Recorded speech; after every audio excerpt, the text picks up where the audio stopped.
Hello everyone, my name is Aklilu Tasfallet. In this video is about chapter 7 worksheet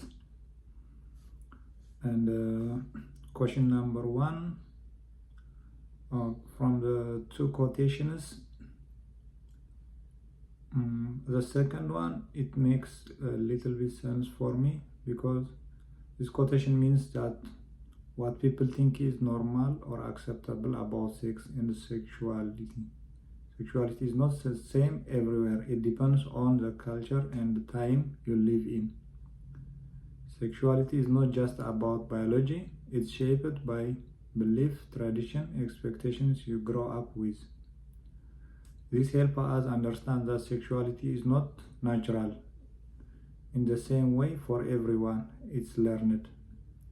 For example, in my culture, open discussion about sex might be seen as a taboo, while in some Western cultures, sex education is taught openly in schools. And another example is in some cultures, same-sex relationships are acceptable or even celebrated, while in another, they might be severely punished. And question number 2, discuss 3 examples from your own cultural background related to the ideas. Okay, example number 1, in religion. In my cultural background as an Eritrean Orthodox Christian, it's common for people to believe that sex should only happen after marriage.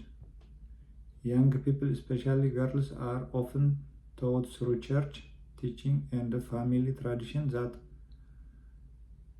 premarital sex is sinful and can bring shame on the family. Example number 2, legal system. In the US, where I live now, the law strongly influences how people think about sexual behavior. For example, rape and sexual harassment are illegal, and there are big campaigns in schools and workplaces about consent and reporting. This legal structure socialized to understand that sex must be consensual and that crossing that line has serious consequences. Example number 3, media. In both Eritrea and American contexts, the media sent powerful message about sexuality. For example, American movies and music often portray casual sex as normal and exciting, especially for young men. This means clash with my family more conservative values, so there is a tension between traditions belief and what we see on TV or social media. Question number 3. Okay, from the two researches, how accurate do you think your results were on this test and why? The claim sexual orientation grid seems more accurate because it asked about past, present, and future ideas illustration, which felt more reflective of how my attractions and reflections actually work. Question number 2, what surprised or confused about the test of your result? With the clean sexual orientation grid, I was a bit confused by the difference between social preferences, lifestyle preferences, and emotional preferences. It made me realize that sexuality isn't just about physical attraction, it's also about how you feel comfortable with emotionally and socially. Question number 3, which test do you prefer and why? Both of them, they are similar, but I prefer the second one, clean sexual orientation grid.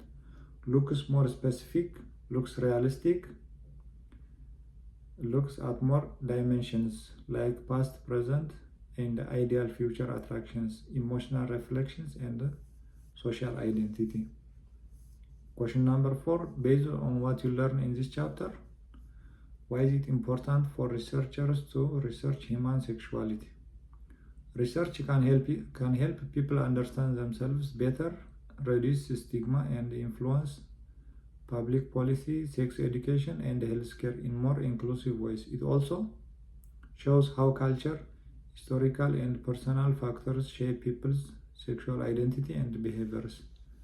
Without research, myths or stereotypes about sexuality would continue to go unchallenged. That's it. Thank you.